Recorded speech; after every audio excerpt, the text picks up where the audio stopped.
All right, everyone. Welcome back. I am the Human Advocate, an advocate for humans, and I am an advocate for you. Today I saw there was a video released of a recent podcast of Vivek Ramaswamy, along with a couple of guys, and I wanted to take a look at it and respond to some things. It is a 2.5-hour podcast, so I don't think I'm gonna be watching the whole thing. I'm gonna be editing quite a bit here, so if you guys want to go see the whole thing for yourself, you can, but I'll just be kind of taking the major points and putting those in here. So we'll see if maybe Vivek has changed his mind on the idea of what America is, and and what he can define as America, and what he sees as the future for the governor of Ohio, I guess. Yeah, unfortunately, he's really fallen out of favor with me a little bit. So, let's just take a look and see what we are working with. So here we go. Yeah, there's a lot going on. There's a lot of things going on. I need to know about Doge. What Yes. happened? You're on this podcast. Yeah, what happened with Doge? You give us this beautiful soliloquy about I the was managerial moved. class. Thank We're you. moved, and it was so important that I was like, I need you to break it down dumb. Obviously, you're a very smart guy. So I was like, you guys say that, break it down dumb, but I know you're into the center of it. I remember that conversation. sixth grade. I'm a moron. We're sixth You graders. know, I'll tell you, if you can't explain it to a sixth grader, it means you don't understand it yourself. That's what the Epstein truth. said.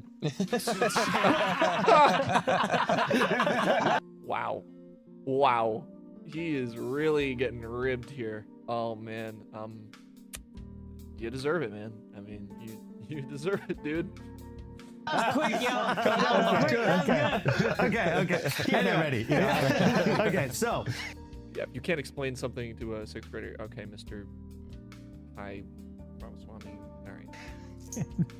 I see you just deliver this amazing thing. It's crazy on Twitter. I even Everybody's wrote like, a you book got it. then after we met, where one of the core chapters was about dismantling the administrative state. So this is my passion. Okay. Absolutely. Yeah. All of a sudden, Trump announces that you and Elon are running Doge. Yes. I'm so excited. I'm like, finally, this is going to happen. It's amazing. And then Yeah. you say you hate American workers or something. Come on, I didn't say that. Here we go. Here we go. None of the above. Oh, we need to light a fire under. We can talk a lot. No, about we're going this. to talk about light that. a fire under our feet. is No, what I no, think we're we going to need talk about that in a second. But Light a fire under our feet. Are we gonna be walking across hot coals, like in the Middle East? you're going to use legislation to Yes, remove and I've regulations. written about this for the last year, right? So Can you give an example of that? Yeah, I can give a good example of that. So, not to get too academic too quickly, but basically, Congress is supposed Not to get too academic too quickly. to pass the laws, and the executive branch is supposed to enforce the laws. But it turns out that most of the True. laws that decide what you can and can't do in your life were actually never passed by Congress. They were passed by people who were never elected to their position. The managerial. The managerial class, the bureaucrats in DC. What's a law? Give me an example. Yeah, so they don't call laws, they call them rules, but they have the effect of laws. Right. Let's say the amount of fees that fishermen have to pay to the government to have a license to be able to fish in a particular area. Okay. Let's say it is the registration requirement before a bank or an asset manager is allowed to do business. Let's say it is the procedural hoop that a biotech company has to jump through before advancing from phase 1 to phase 2 of the development process. Let's say it's the permission that a coal miner or a nuclear energy plant has to get as permission from the government before they build a new nuclear energy plant, which, by the way, has not happened in 20 years in this country because the red tape associated with doing so is so impossible. Now, I imagine. None of those were passed by Congress. Yes. None of those were passed by people that we, the people, elected. Right. They were written into law, they call them rules, but effectively into law, Yeah. by unelected bureaucrats. Right. And the thing is, that's not a democracy, right? It might be something else, but it's not a democracy, because in a democracy, if somebody makes a law that affects you, Yeah. you get to You vote get to them vote on out. it. That's what it makes a law. These are more like edicts. We're not a democracy. We're a republic. Yeah. Right? Edicts come from a king, Yeah. because you can't vote him Constitutional republic.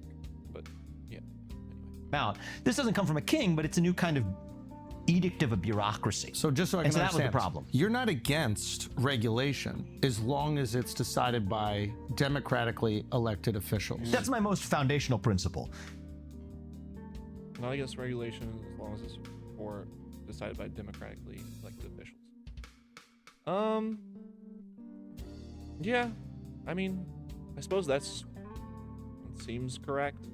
I certainly don't want someone who isn't elected making rules about what I can and can't do in my own life. Yeah, I mean, nothing wrong with that, I guess. It so happens in my Because own some of these- politics, yeah. I'm generally pretty libertarian. I tend to be against. I think most of these regulations tend not to But be sometimes productive. you need regulation. But the most Sometimes important you need principle regulation, is that's if right. you're going to have it, at least let the people who it affects Yeah. to say if it's not working out for me, I want to be able to vote you out. Now- I need to be able Sure. to vote you out. That's Very the most reasonable. important principle. Just so we can understand, like a lot of this probably comes from good intentions, Oh, absolutely. right? So these aren't like evil people necessarily. There's evil. There's certain There's definitely good intentions in the government. That's if you want a place where there's the most good intentions ever, you go to work with people in the government, and they will give you all kinds of good intentions. But again, road to hell is paved with good intentions, and those who are in those halls of power don't usually get to see the consequences of those intentions. They are isolated from those intentions. They are not able to be felt by those who actually are in making those decisions because they never have anything to do with them in the first place. And when you isolate yourself from the actual consequence of what it is that you're legislating or what it is that you're in charge of, and this is the problem why so much of American business is gone so wrong and haywire and has no basis on, grounding of what it used to be. Because people that started companies used to actually work at those companies and administer those companies and take care of those companies, and the employers were employees at one point, and everyone got up to be in those places of power within those companies, and they knew what the people on the ground were going through. Nowadays, Google, Microsoft, I don't know, maybe Boeing, I'm not sure, tech companies, they're not run by the people who originally started them. They're run by people who want to maintain things. They're run by people who are just there to take a paycheck and take as much profit margin as they can off the top and leave nothing for the rest. And you can't do that. And you can't do that in government either. If you are not a part of the consequences of what it is that you are giving to the people, and of course, the former employers who actually started the company would know what the consequences would be if they took away, if they started focusing more on profit than for the people, because they had been there, they had felt that. Those people in government, politicians especially, very rarely actually feel or have felt the consequences of their actions that they inflict on the rest of the populace. And those who are in those unelected positions, especially, have absolutely no idea how a fisherman feels paying so much fees to fish. All they know is what they can see, again, on a piece of paper, on a spreadsheet. And you can't base society off of that. So in that sense, he's correct. malicious people in all kinds of domains of life. Yes. And the government is no exception to that. Right. And you can see some egregious examples of it. But by and large, I think what we're talking about the regulatory state, the overwhelming majority of federal bureaucrats who I've met are good people because most people are good people. Yeah. And they believe what they're doing is not for the detriment. Well, that goes into most people are good people. Most people are good people because they had families and they had communities and they had places where they came from that made them that way. That didn't just happen. It didn't just come from anywhere, like you seem to think that it does. It comes from a basis, a foundation, a strong underlying principle of something. That's where it comes from. The idea that you could just leave it to ordinary people to decide this complicated stuff. Yeah, We yeah. can't leave it to ordinary people because they're going to harm themselves. They're too dumb. We They have to don't know make how that. Exactly, yes, yes, exactly. yes. And that was the whole Sure. premise of the British monarchy. Sure. It's kind of the whole premise of the modern federal bureaucracy. But I get that. I think it's not. But then why can't you see that you're establishing a whole different class with the way that you speak? If you understand that premise, if you know that that is actually the case, that there was an unelected, unestablished, person abroad, in the case of the American Revolution, in Britain, that decided everything for the people over there, had no connection to, other than saying we're part of the crown, and then the king says, you have to do what I say, even though you don't get to have all the benefits of it. How do you not see that and transfer that to also being relevant within business? How do you not see that? A business is made of people, and people come from places that are of importance to those people. That's the reason they choose to join organizations and institutions, because they see that institution or something outside of themselves as also being a part of themselves, not as just something to extract something from. Non-psychopaths, non-sociopaths, people that are mentally healthy and involved with their humanity and their society around them, they see that they want to be a part of something because that thing also reflects a part of them. If you want to be a part of something only because of what you can get out of it, that's wrong. And your institutions will fail every single time. Because that's how the king behaved, that's how these people that he's talking about in government have behaved, and that's how this new class of technocrats that you are electing, that you're appointing, are going to behave. If you don't understand and recognize that this is going to be a repetition of where we have already come from, then you're not putting the full picture together. Because I that's think not the case. by and large, most human beings are not nefarious. And a lot. Most human beings are not nefarious. Now, we're starting with that assumption. If that is your basic assumption for starting a business, a corporation, a government, anything in life, that changes your whole outlook on who it is that you trust, who it is that you choose to do business with, who it is that you can actually interact with on a daily basis. And I think by and large, Americans, again, are very trusting, and we're very open, and we're very honest, and we try to be honest. But the nature of man on its own, without a community, without a support network, of which many of these places of which we would like to import people from are strivers, are people that have none of that to go with them. That's the reason why they would want to come here in the first place, is because they want to separate themselves from it. They want to separate their goodness or their whole extraction of it to become something else.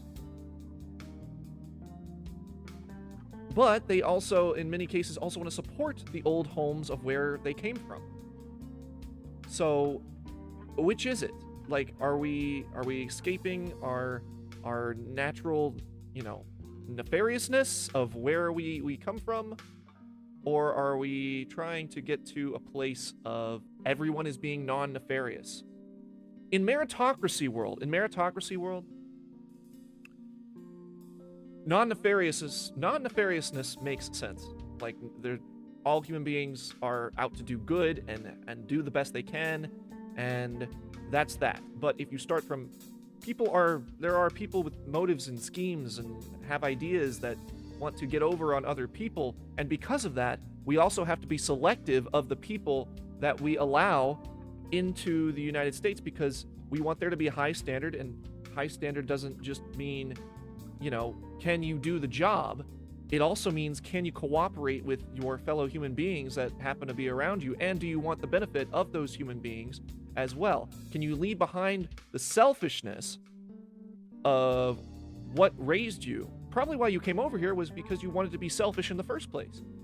The older immigrants, right? The older immigrants wanted to probably carve out a home for them and cooperate with the community and be a part of the American experience.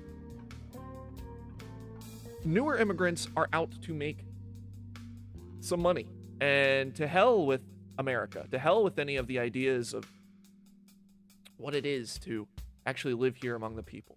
I don't think that you're going to get a good society out of that. And when you offer incentives to be selfish for these people, and they don't come over here naturally. They don't come over here on their own. They don't come over here with their own intentions and meanings and everything. They come over here with a way of preconceived notion of how they're going to get one over on everyone and succeed. Because to be an American is not to succeed at any cost and every cost. And I think there's something there that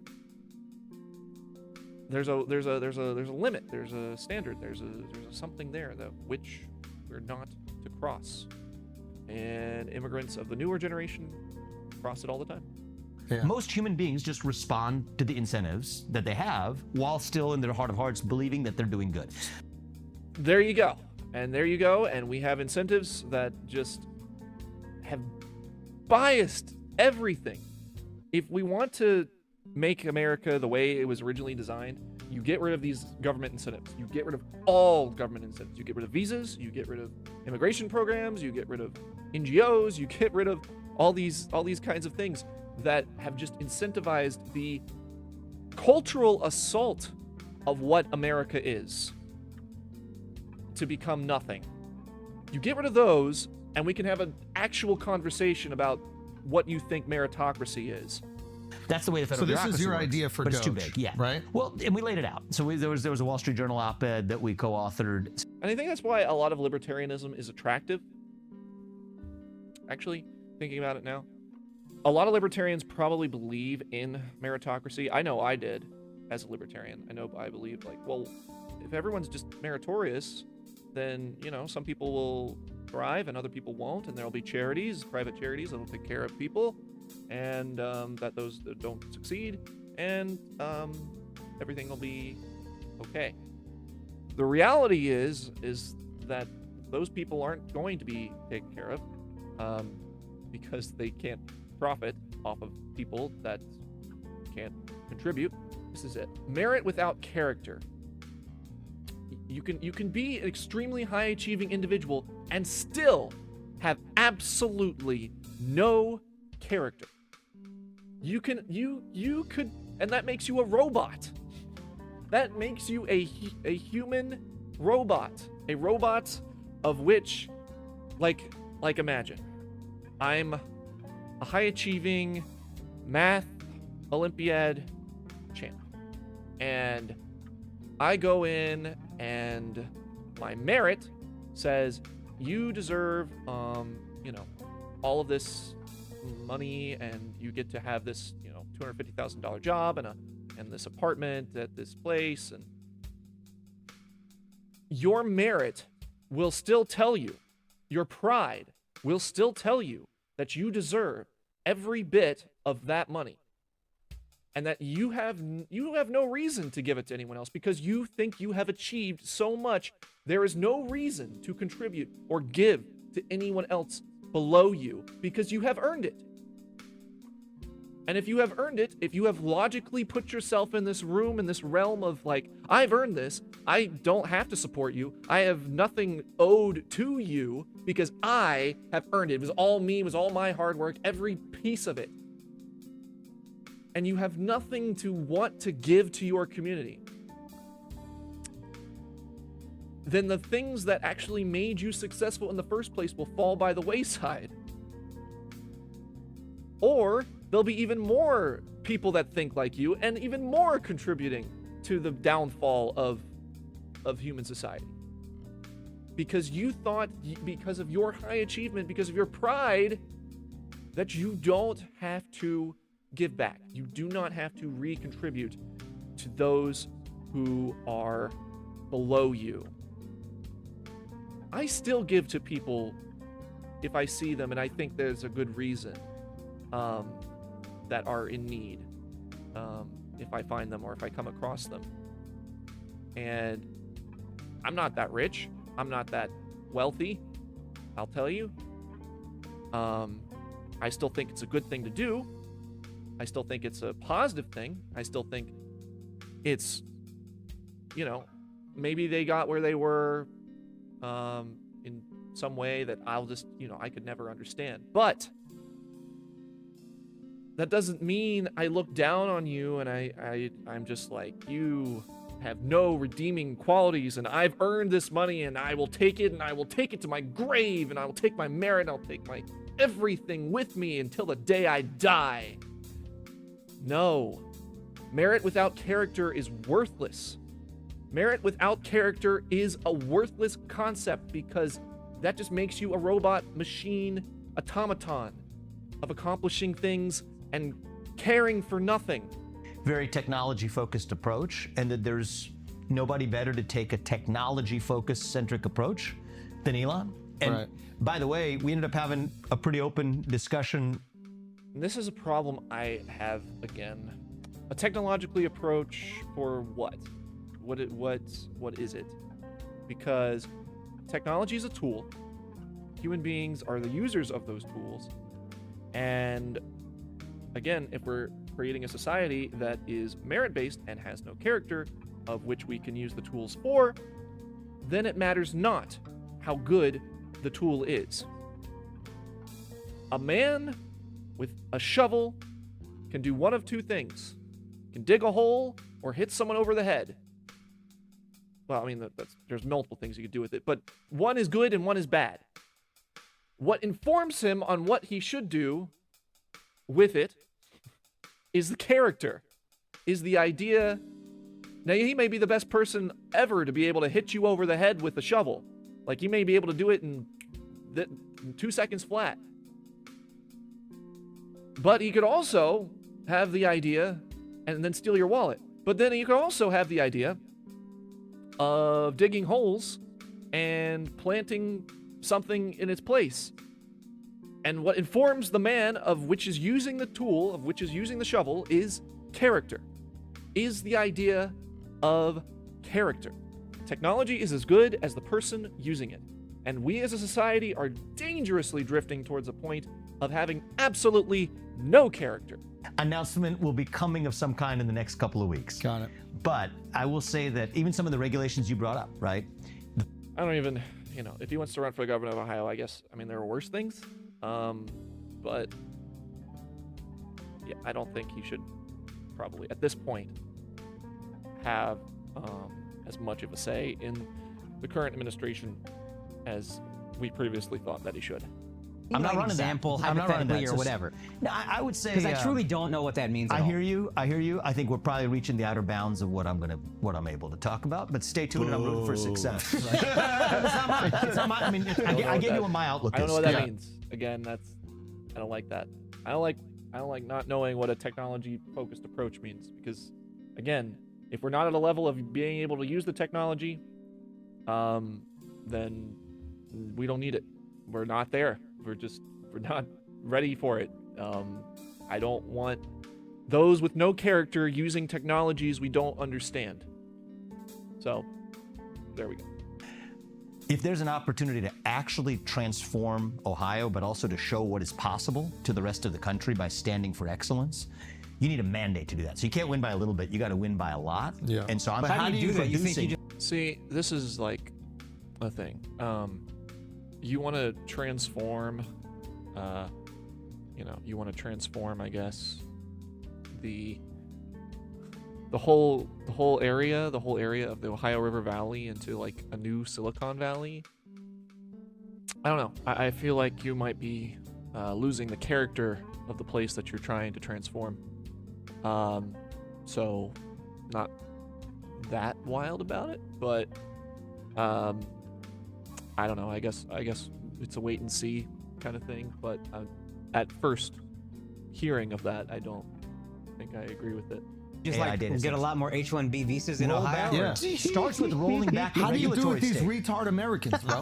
Well, you we know, just got retarded Americans That's here in it. this country. There's no way we can figure out Speak for engineering. yourself. Yeah, we Right can't here. figure this shit Yeah, out. we got four retards right here trying to figure out what the managerial class is. Yeah. So you know We're what too dumb. You know what the sad part is? Yes. We're actually. Some people say that. What do you some mean? people say that. Some Yeah, I people know. say that He's there's sitting an on the IQ couch right now. differential. What's that? He's sitting right here, the guy who says it. No, actually. So to the contrary. Okay, yeah. Because I said this in my now infamous he got tweet. hacked. He got I would know. he got hacked. That was all me. The next one should have said the that. problem Yeah, is- the problem is And Vivek, what would you like to say about your now infamous tweet about how Americans are lazy and have nothing positive to offer society, and we all need to be nerds instead of jocks? We all need to be one thing instead of another thing. No.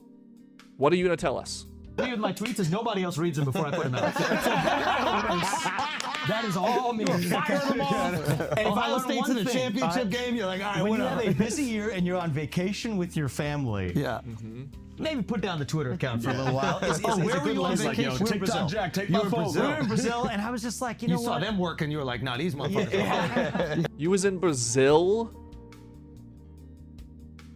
trying to lecture Americans about how to be American.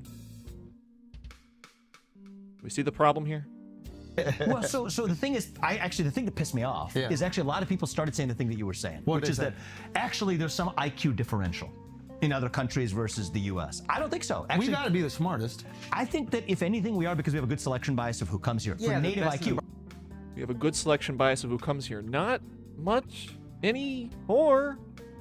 We used to have a selection bias process of screening out people and making sure people who actually were part of the culture and wanted to work hard and actually be here and contribute rather than just suck everything for their own selfish benefit would be here. But we don't have that anymore. We have more grifters now as immigrants.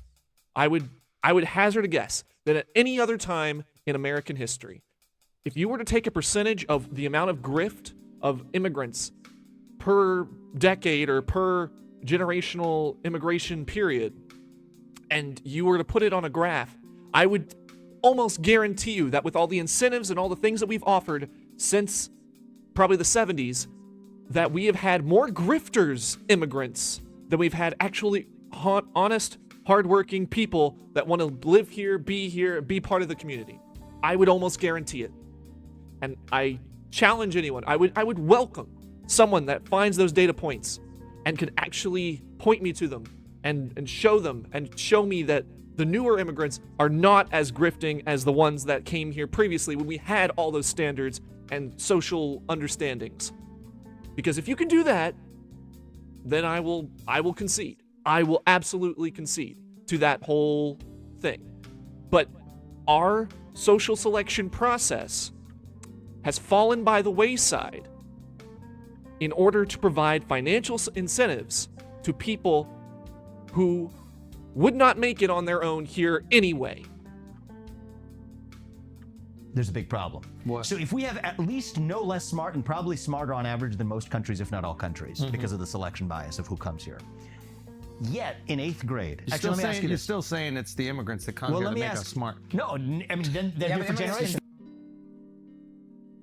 But aren't you though? I mean, Still saying that. They're here for generations. Just say, if you want it to be fun, Oh, you wanted the hard just part. say white Christians are the smartest and everything will be okay. Okay? Just think say America- it. America's Just say the Christ best. is king and we're the smartest. That's But it. here's the problem, man. 8th grade. I'll ask you a question. Yeah. What percentage of 8th graders are, for their age, proficient in math compared to international standards? Anybody have a guess? 4%. 4%. Oh, you're pretty pessimistic. You're not bad, though. It's 25%. Yeah. So 75% of our 8th graders, compared to just other developed countries. So 25% of that class is Asian? and do you know why? Because we instituted the Department of Education back in the 1970s. And we did that because we were already succeeding as a country educationally with the way that things were going. And we decided that, no, we need to help everyone.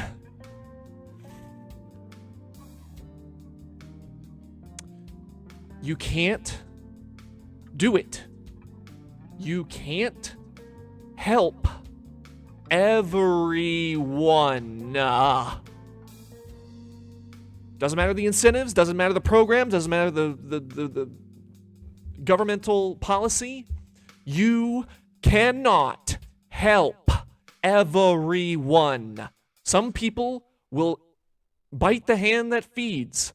Other people will use it to elevate themselves above the system that actually helped make them successful in the first place. You cannot do that. It fights human nature.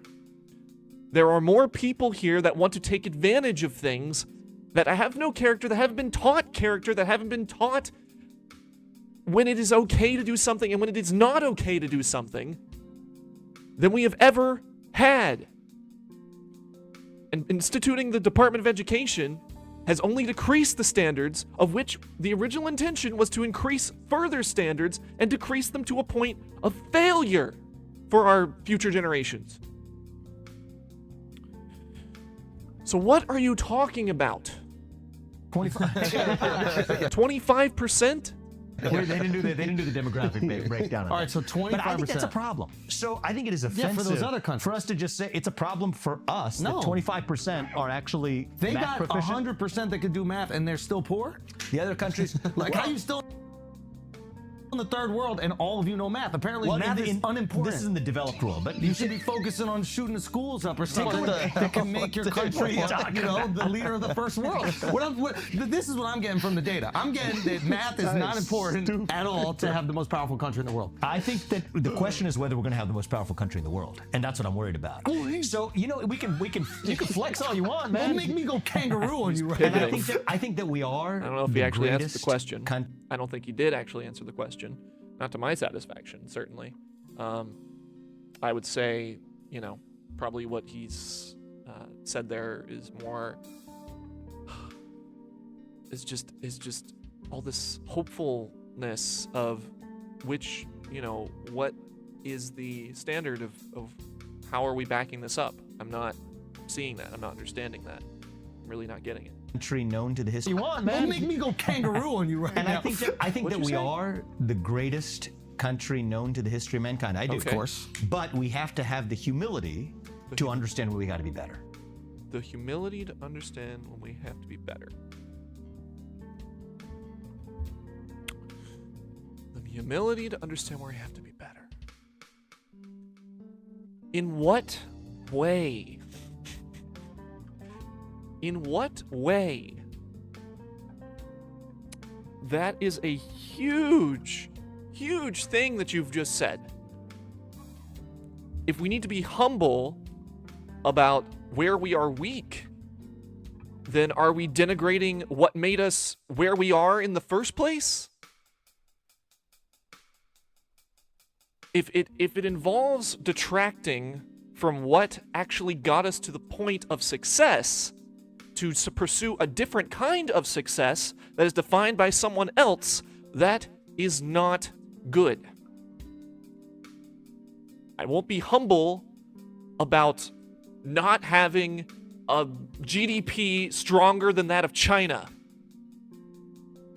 No, that's not what humanity is about. That's not what America was about. That's not what it was founded on. That's not the purpose. That's not the point. It's not economics solely. It's to provide a decent life, a decent way of living.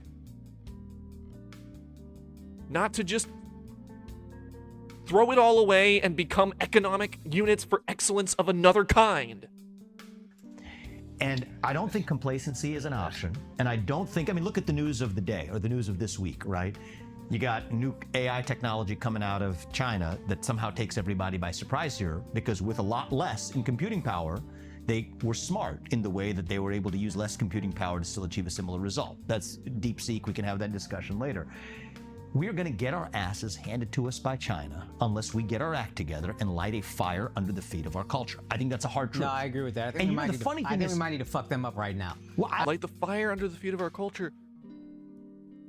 I don't know how many times I have to say this, but it's like you don't defeat an enemy. You never defeat an enemy by going head to head with them on something they've already mastered. It just doesn't happen.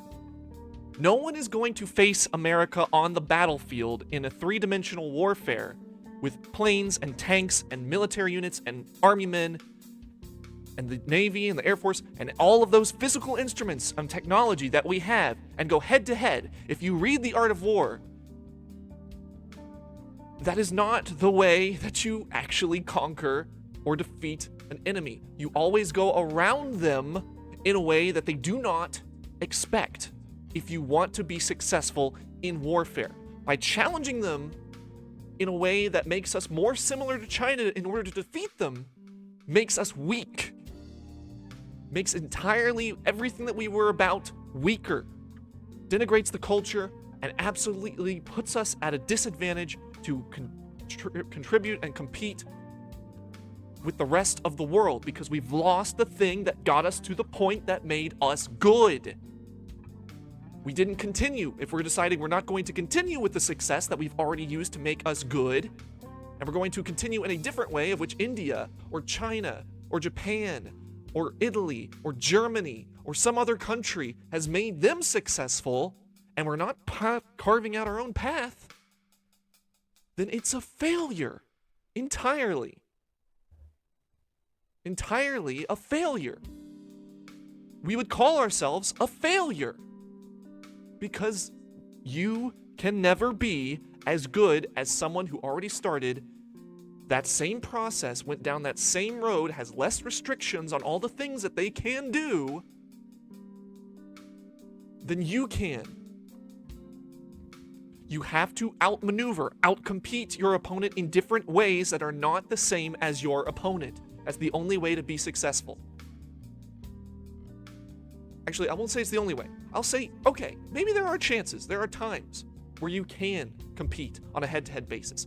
But how many of those are successful versus actually embracing something that made your culture what it is and the way that you fight and all of those things?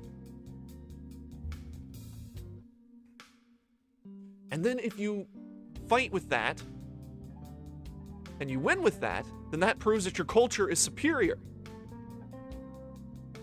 If you fight with that and you use the same tools and tactics of your opponent's culture to defeat them, have you really won? Or are you just continuing what your opponent is? Is that victory? Is that winning? Is that life? Just survival? Is that it? Is that all we are? Are we all just surviving? Is that all we are supposed to be doing? Just living and accepting things as they are? Like, oh, they've got the best GDP ever. I guess we better do exactly what they do in order to survive. There's a thing to be said about living on your feet and dying on your feet than kneeling in submission for failure, for survival. That is the human experience. If you believe in honor, if you believe in exceptionalism, if you believe in the human character and the human spirit, there is something to be said for that. It is not to simply survive just because something works economically. If at the cost of it all, you sacrifice your humanity. I mean, this is really Chips. Do countries exist to enforce their own culture of what they are, or do they exist to win? That's the important thing. If winning means erasing the culture,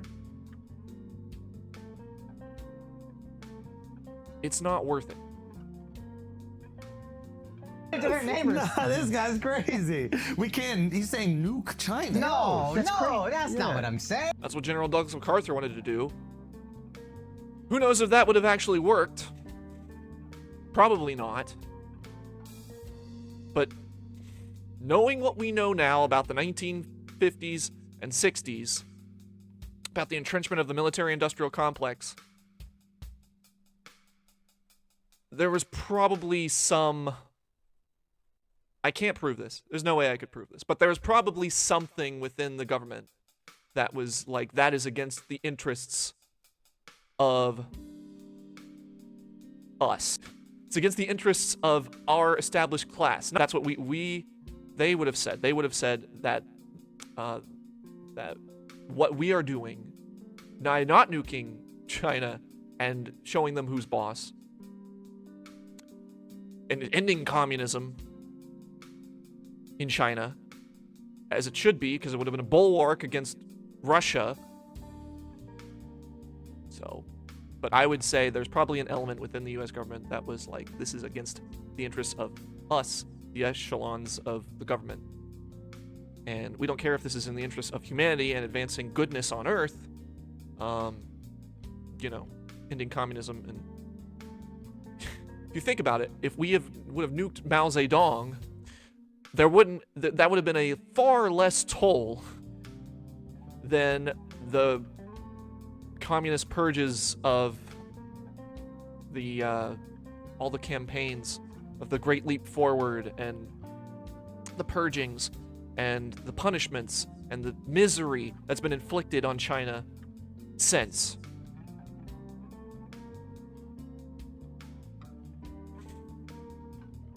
And I guess that's probably the reason why they decided to do it in Japan, but for some reason didn't want to do it in China. I don't know. It's hard to say. That's a big question, but I would say there was probably something there that was saying it's against our interests. And if we don't care if those interests are against America's interests, against humanity's interests, against the ideas of America's interests, then it doesn't matter because we're not going to go through with it. And that's why MacArthur was fired.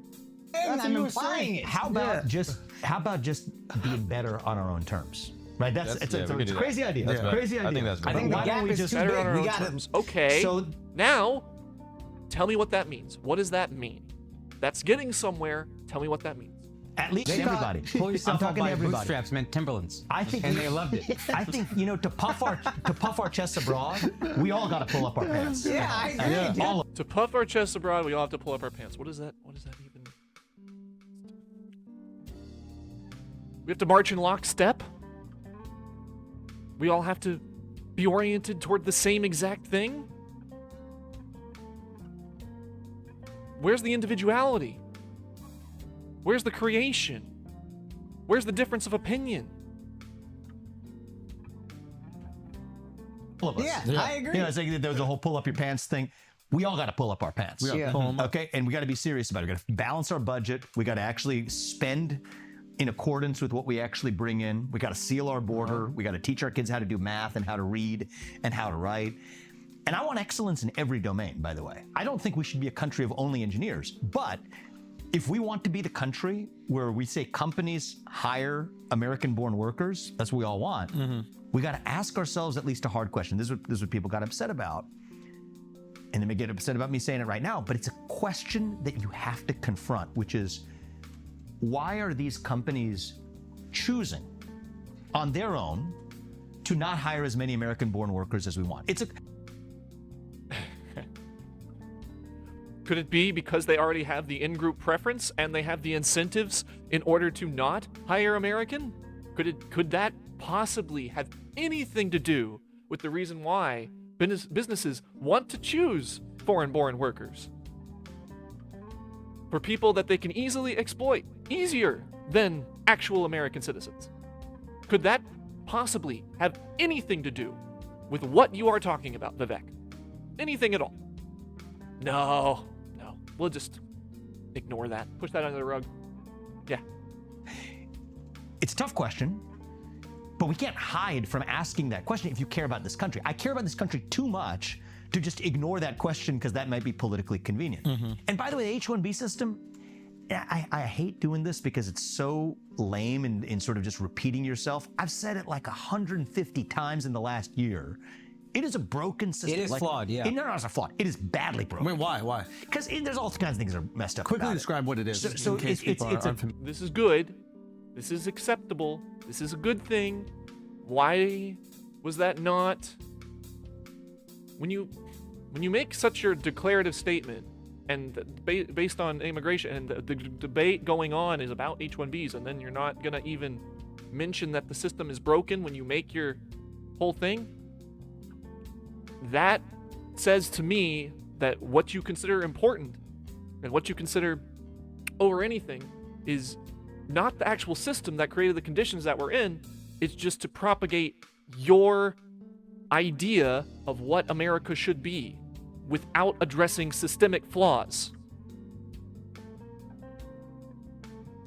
It's a worker visa program that allows, it's about 85,000 of them granted a year, where companies can get a foreign worker in a specific role of a specific skill set, often used by technology companies. And when you say foreign, you mean Indian.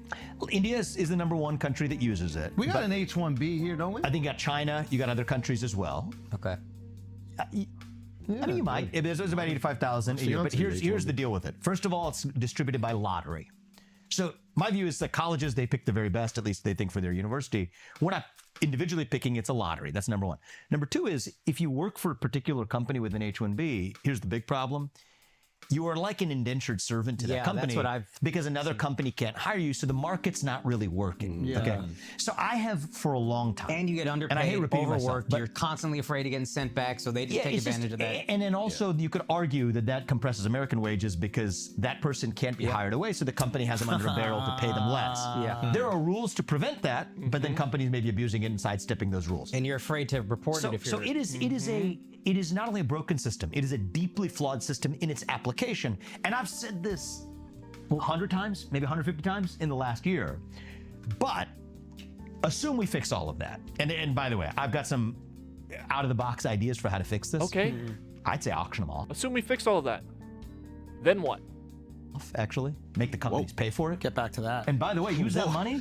Get back to If you change the word. If you auction them off, right, then you Now, actually trust raise enough that money shit. to Now you close got- Social Security. The right is on your side. So we've got $44 billion. Social Security. For real, we're gonna auction Seriously, them again. we don't have enough money for Social Security. We're You want one way to free. fill it? I'm- Make the I'm- companies pay more. So the companies pay I'm more. gonna talk to you as a friend, Vivek. Yeah. You're being very high Q. The EQ is when you say auction them off, the black people are like, what Yes. are we talking? Yes. So that's Yes. what we got. Yeah. That's why he's like, let's We find don't a do different that word. anymore. We're just, I mean, if this guy can joke around, I'm gonna be as loose as I can be too. But the point is, they can pay for it. Make them pay. sell There them you go. sell the flesh and sell their flesh to the highest The visa. sell The visa. yeah, sell their visa. This guy's The visa. Sell their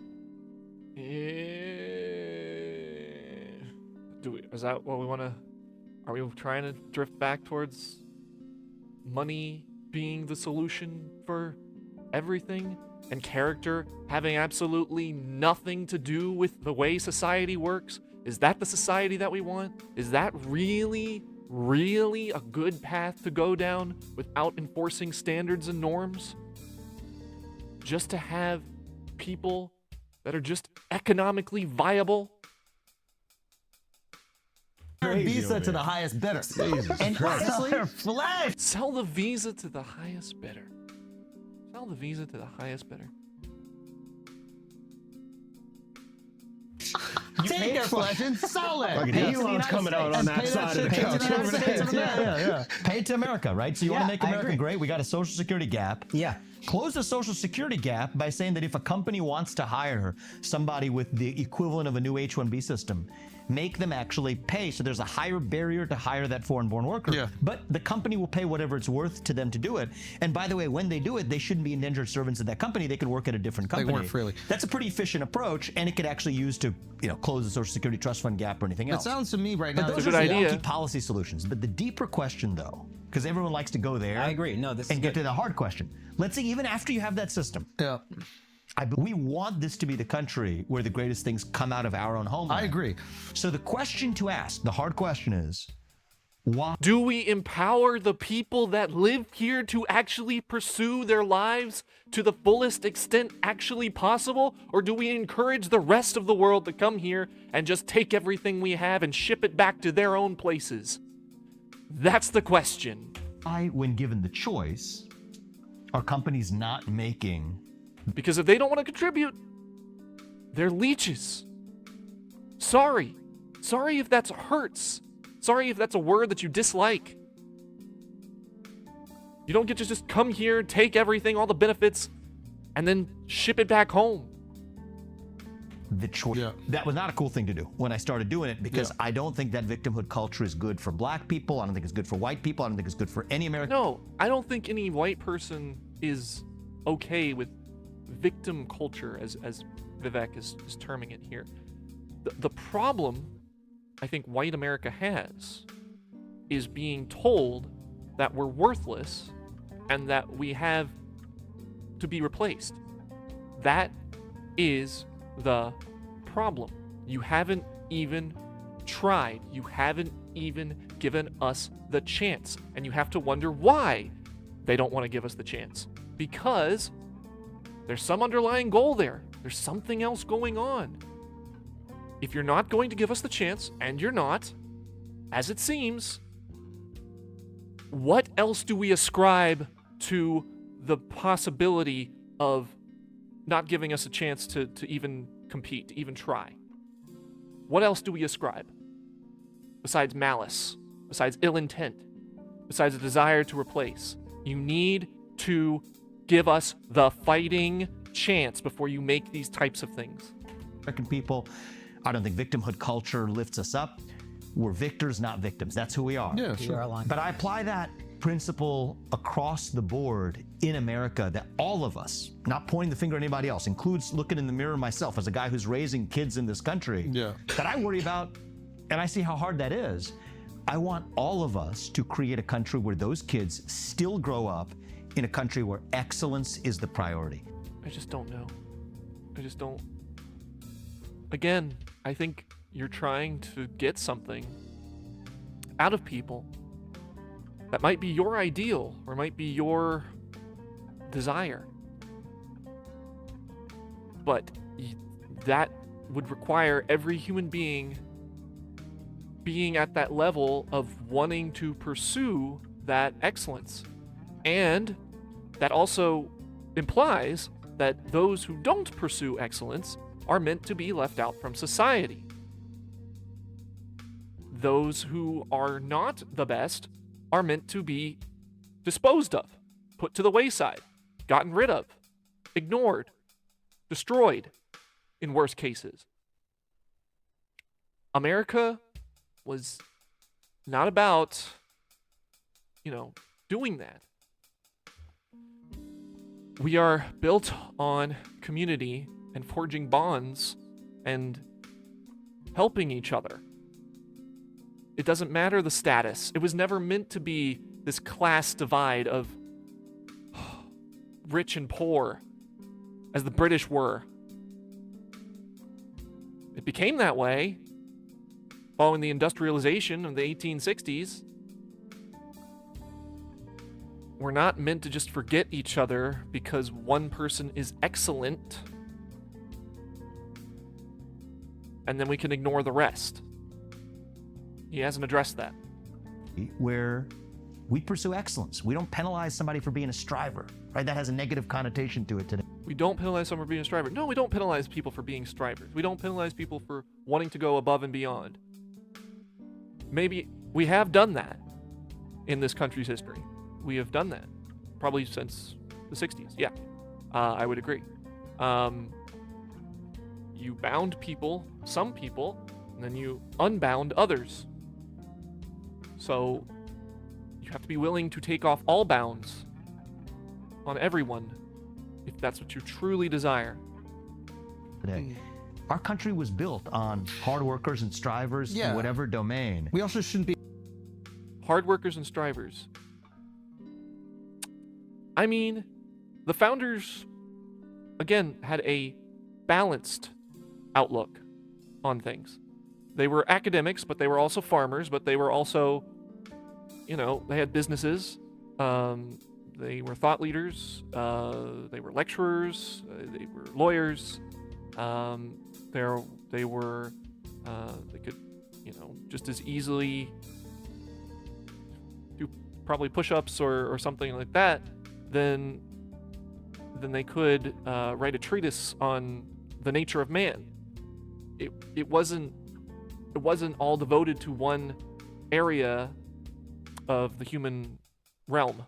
I believe It's ideology. is a nation founded on a set of principles. Yes. Right? Yes, there's a beautiful geographic space and a homeland we love and hold dear, but that homeland has changed. That's not what makes you American. Yeah. Right? It used to be 13 colonies. Yeah. Then you got the Louisiana Purchase. 1000%. Then you have out west. Then you had Alaska, Hawaii. Maybe there will be more to it to be coming soon. Gang. But it doesn't matter. The land is not the core element of America. The blood and soil is important, but it's not the essence.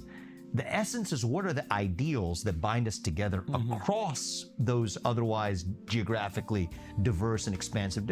But can we all get past that?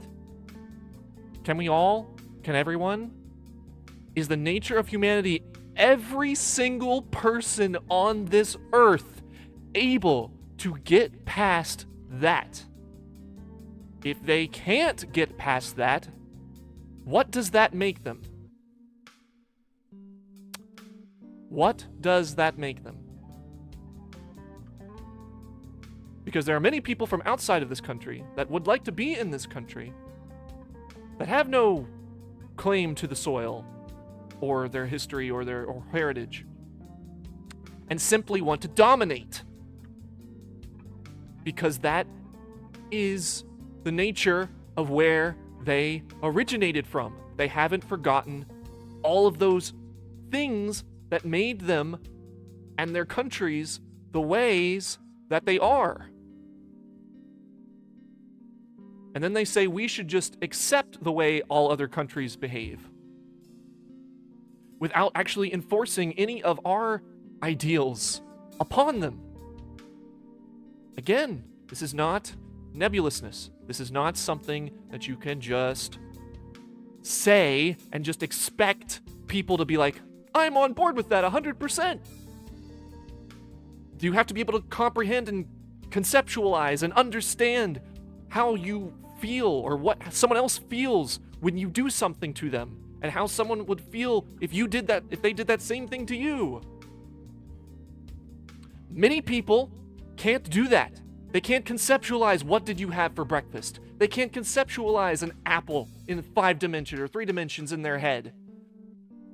They can't do it. If we allow those people to become the dominant people of the United States, they will imprison, execute, destroy, defile, get rid of, annihilate all of those of us who can think that way, who can conceptualize, who can understand how other things feel if you do something to them. They do not understand the golden rule.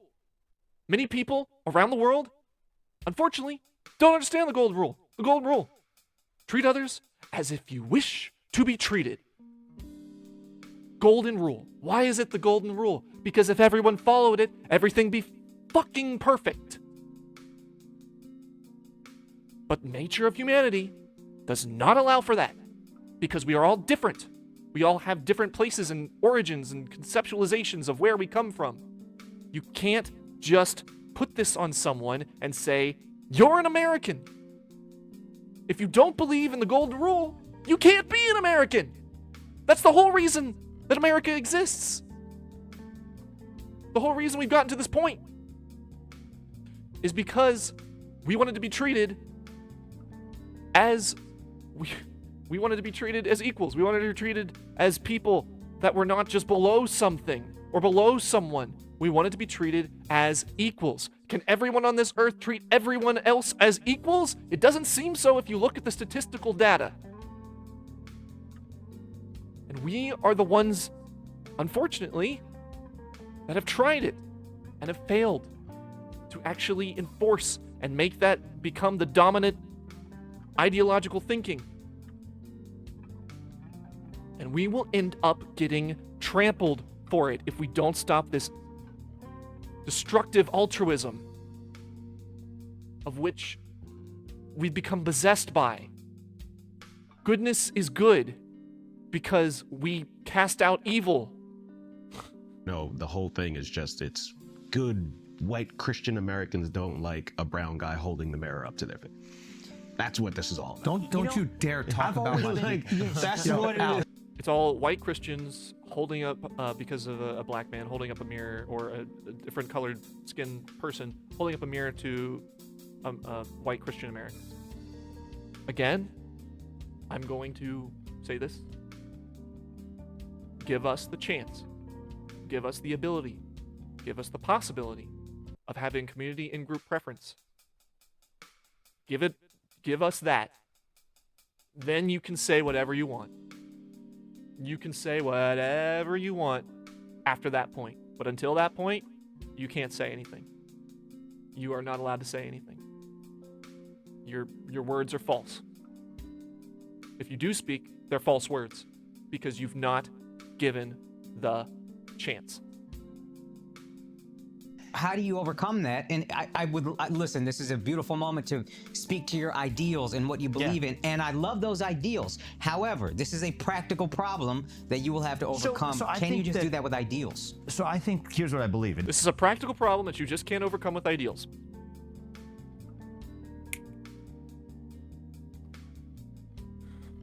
Ideals are great. Ideals are awesome. Ideals are amazing. That's why they're called ideals. Are they practical? Do they work? Are they implementable? Can they exist in actual human reality? That's an important point. Very, very important. Because if you are basing policy on idealism, you will end up in utopia or dystopia, which is always someone else's dystopia or utopia. You have to focus on what is practical, on what is accessible, on what is for the baseline of society. It has to be practical, accessible, and easy for most people to understand. Most people are not ready to join you in the clouds of ivory tower thinking. And you're foolish if you think that they are. You want to bring people out of the cave. I understand. It's a very big thing. I've thought about it a lot. Not everyone's ready. Can't do it. Can't do it to everyone. Some people will stand out. Some people will exit the cave on their own. Some people will glance behind them and see the puppet master. You can't tell the people that are enjoying the puppet show every single time that they need to strive for something more. They will not accept it. It happens to be true, right? If I'm wrong about this, then I won't be a successful American politician. I'm okay with that. My goal in life is not to be a successful American politician. My goal in this phase of my life is to change this country for the better by doing what I believe is truthful and required for saving our nation. That's why I worked my tail off to get Donald Trump back in office, because I think at the federal level, he is the guy to lead us back to our sense of self-confidence and greatness. So now, when I look at what I'm doing, my goal is not to map some sort of focus group path to what you're supposed to say to win an election. What I care about is actually reviving excellence in America. See, that on its own is not bad. But then everything else that you implement along with that, does it stand up to reality? Does it stand up to the test of time? Does it stand up to everything that exists and that we know? Is that a possibility?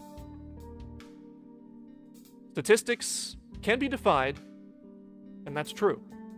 And focus groups can also be defied, and that's true. But practicality still is something to keep in mind. And if you run as a politician, an American politician, you're trying to be for American people, idealism doesn't win elections as much as practicality does. Practicality doesn't mean corrupting yourself either, by the way. It just means having something that works for as many people as possible. And as a politician, probably least for yourself, or at least equally as yourself with all other people. You should have a system that is not separate from the system that you devise. And I'm glad he said that about, I don't want to be an American politician. If he wants to run on his idealism, I guess we can see if that is actually popular or is actually true or actually works. But again, I don't know if it's practical. I don't know if it's actually possible. It so happens, though, that I think most people, including in the Republican Party, agree with the core principles of meritocracy, the pursuit of excellence. I do think the majority. I think it's the overwhelming majority. I think it's not, and I'm not going to get 100%. overwhelming. I'm not going to get 100% of people support me. That's great. It's the beauty of a democracy. So I think that the majority of people in this country, and certainly I think even the majority of conservatives, especially the majority of conservatives, believe in hard work, self-reliance, self-determination, meritocracy, excellence. That's what I stand for. So I believe I'll be successful. And you know what? I would rather speak my message and achieve whatever, whether that's success or failure. That's fine, as long, again, as everyone's starting from an equal playing field and we're not hating each other. But we already have this bias of everything. Are we just going to reverse that? Are we just going to forget that overnight once you become the governor of Ohio? Is that going to be something that's you're going to do? I don't know. Is it something Trump can do? I don't know. I mean, I hope so. That'd be great if that was possible, if we could go down that road and we could resurrect ourselves. But is the nature of humanity such that it's ready for that? Are most people ready for that? I don't know. I don't know if they can just abandon everything that they've ever known about assumptions about another particular group or person or race or whatever, and then just start to embrace the blank slatedness that is meritocracy without still feeling a tinge of regret or disgust or something else. And the best way to alleviate any of that is just to create community groups of which that just can't be a thing in the first place. It can't even be a consideration.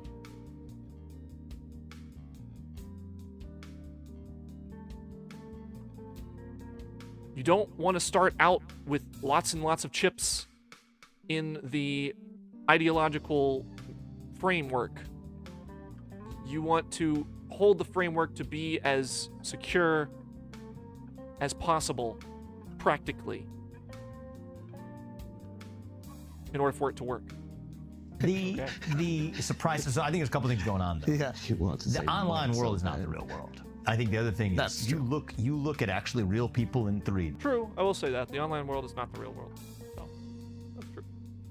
I mean, you got a bunch of people with burner accounts that can't identify who Exactly. they The are. energy for changes themselves. That's true. completely. That's also true. There's a lot of those people out there that actually say those kinds of things. The reason I'm here saying this is just because I see actual flaws with this whole idea, and I'm putting I'm out here and making a channel and all that kind of stuff. It's not that I hate the man. I don't hate the man. I do think it's just a little flawed in that we can just discount all of human nature for centuries and millennia, and when we can just flush it all away and we can just kumbaya and drink a Coke together. I just don't know if you can just snap your fingers and have that happen if we haven't developed that way. It's a nature versus nurture argument.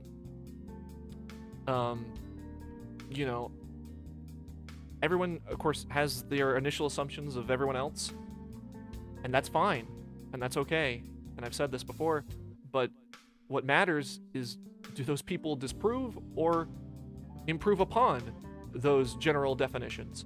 And we should all be striving for the general definitions being positive, not just accepting that one is positive over another or otherwise. But again, this comes down to competition and allowing competition. So It's just, so I'm not, I could care less, to be honest with you, about what some sort of, somebody calls you a name and you put yourself in the public domain and you're putting yourself in a position to be a leader in the country. Yeah. If that stuff's going to bother you, you weren't cut out for it in the first place. Right. True. And part of my message, it's the whole message in reverse. It applies 360 degrees. I will say I appreciate him, coming out and still at least trying to go out and keep making a name for himself. That shows some amount of character there. But Is that we're not victims, right? We're victors. And that's the example we set. So I'm not going to be some victim of. Was there a lot of ugly, racist stuff said on the internet? Big news flash, big surprise. What do you expect So in the you- depths of yeah, anonymous big internet? news flash on that, right? Yeah. We can't just expect that to happen automatically. And so I do care about an honest self-reflection. As a citizen of the greatest nation known to the history of mankind, how do we still pursue greatness at a higher level than we ever have? I really care about that. And I think that sometimes that involves tough conversations. I'm game for it. It's going to involve a lot of criticism along the way. But thank you guys for watching. Thanks for joining. I appreciate it. I hope you've enjoyed the content. If you like the reaction, if you like what I've got to say, be sure to drop a like, comment, subscribe, all that fun, fancy stuff. And remember, I am the Human Advocate. I advocate for humans. And remember to stay human.